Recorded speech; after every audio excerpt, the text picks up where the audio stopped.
The Wilson sneaker to me, it's almost like a dream come true. You know, we'd always dreamed of doing footwear, or we'd always, you know, as we previously said, it was the missing piece of the puzzle to the brand. And I remember we were trying to keep them secret, weren't we, for ages. We were just trying so hard, and then we was on a shoot one day. Jonny pulled them out, and we put them on, and we were like, there was a feeling of like the brand finally being complete. If we talk about like what created the spark to do a shoe and what got us here, I guess it starts, you know, with, you know, back to the beginning when we started. We were selling t-shirts and hoodies, like most kind of males.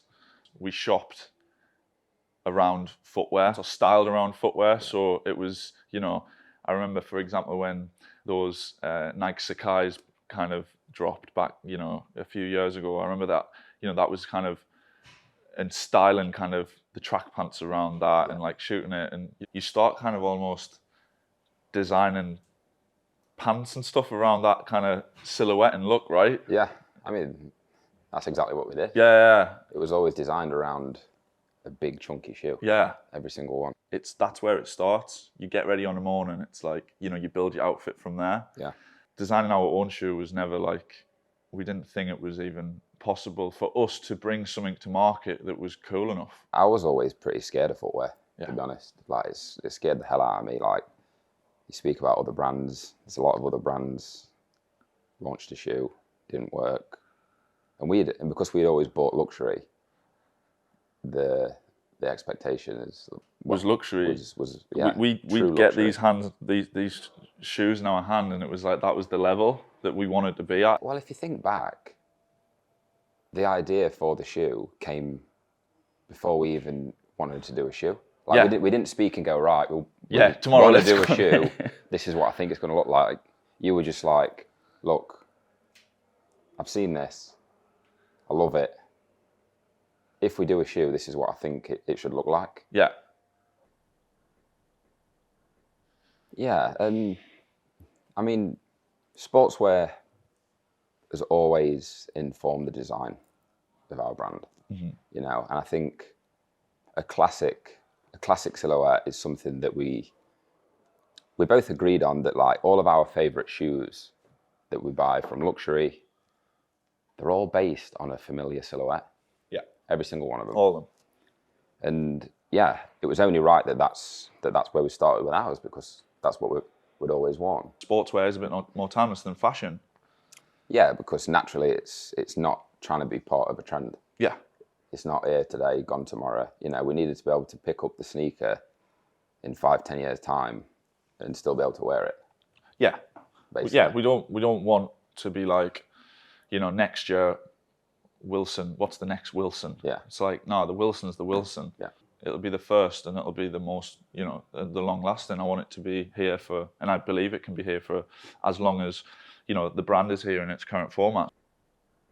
If the question is, how does this shoe fit into Cole Buxton's, you know, whether it be design language, whether it be like core pillars of design, or, you know, firstly, I don't think people would even ask that question, because you just look at it and you get it.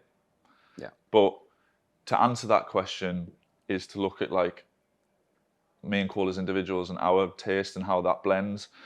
When you're talking about classic, that word classic comes into play a lot on this shoe. How we talk about it, how it's interpreted, and classic is synonymous with Cole's design language and beyond fashion. I am definitely not classic. Maybe a bit more bolder with things. I definitely kind of don't play it safe with certain choices that ultimately kind of can mean I dress badly a lot more than Cole does. But when you bring those two things together, I think that's what Cole Buxton became the brand it was. When you look at the shoe, I'd say, you know, the shoe's almost a product of that. Well, it is a product of that for sure. It's almost an analogy for the way we work and the way we kind of design.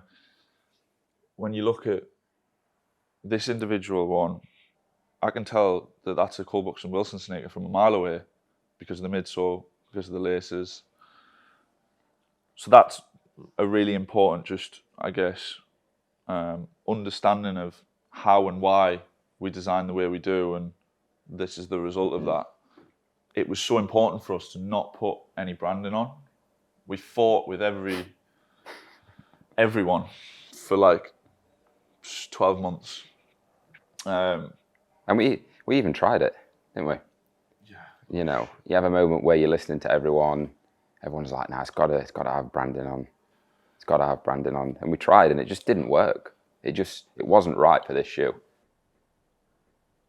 This interview couldn't have come at a more perfect time. You know, when we did, you know, when we just showed in Paris, we didn't do the interview like we did on the last one.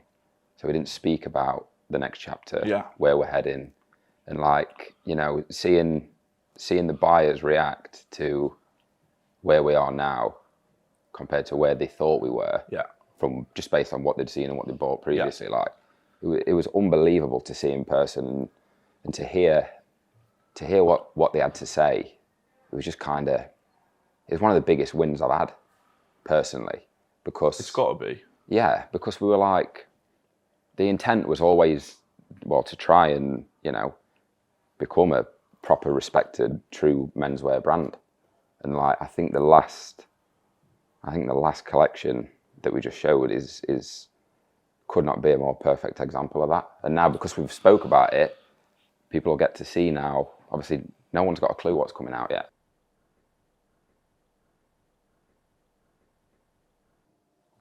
I think when we look at our, you know, when we look at the kind of the fashion side, the apparel side of things, we have, and always have had, like various, whether it be like the hand brushing on the knitwear, you know, the hand distressing on some of the jersey, the washes that we do that create these kind of vintage effects that make it look like a hoodie that you've had forever.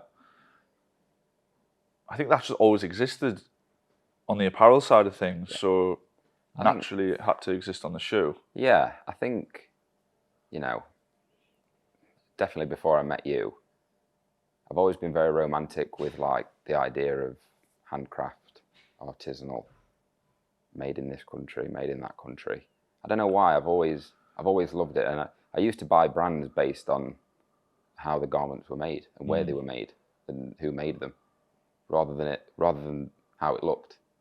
And I think when I met you, I was so into that side of things, and then you kind of brought me out of that a little bit, started showing me, you know, I mean, most of the other brands that I love today, you showed me. I didn't even know they existed, because I was into like American workwear and stuff like that. I mean, you remember when we walked in the factory, and like that was the first time a factory had felt like how I always thought, or how we always thought factories were going to feel. It was like a lab, wasn't it? It was white and like clean and fucking. I mean, there's a room where people were like, you know, scientists, lab coats on, goggles, doing testing. I was like, oh, this is it, innit? Yeah. We were like, right, we want to design a luxury shoe, so we're going to make it exactly where you make a luxury shoe. We're not going to say it's luxury unless it is fucking luxury. We really wanted to use the shoe not just to tell everyone that, you know, we're making this amazing shoe and it's made in Italy. We wanted to just elevate the brand, and it started with the shoe, and it started with the shoe that was made in Italy. We wouldn't have been able to elevate the brand if we'd made it anywhere else, I don't think. You know, we went there and we went to the factory, and we knew that we wanted to do a lot of hand, whether it be distressing or kind of the hand waxed upper and all these things. We just knew that we wouldn't be able to achieve that anywhere else, because they just get it there.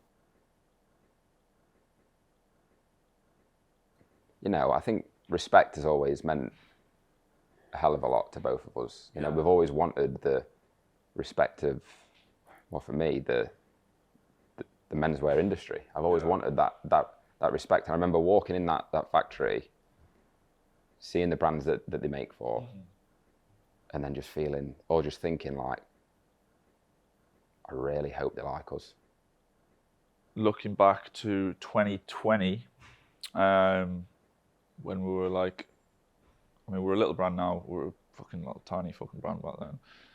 And we launched with End. They were our first wholesale partner, and you know, we agreed to give them, you know, the exclusive launch of Cole Buxton in the wholesale market. Because naturally, like the size we were and stuff, you know, they wanted to kind of, they were taking a bit of a risk on us. They'd never launched a brand before, so they were the first brand that they'd launched essentially, you know, into wholesale. So, you know, naturally from their side, it was like risk, because they didn't know, well, ultimately how much we were selling and blah blah blah. They only knew like from the outside what it looked like, I guess. So we launched exclusively with End. It kind of made sense, you know, when we got to the shoe, to say let's do an exclusive launch with End. It just made sense to give End that exclusivity, with them being like such a long-standing, not just partner but friend of the brand. It just felt like the right thing to do, didn't it? Yeah, It really was.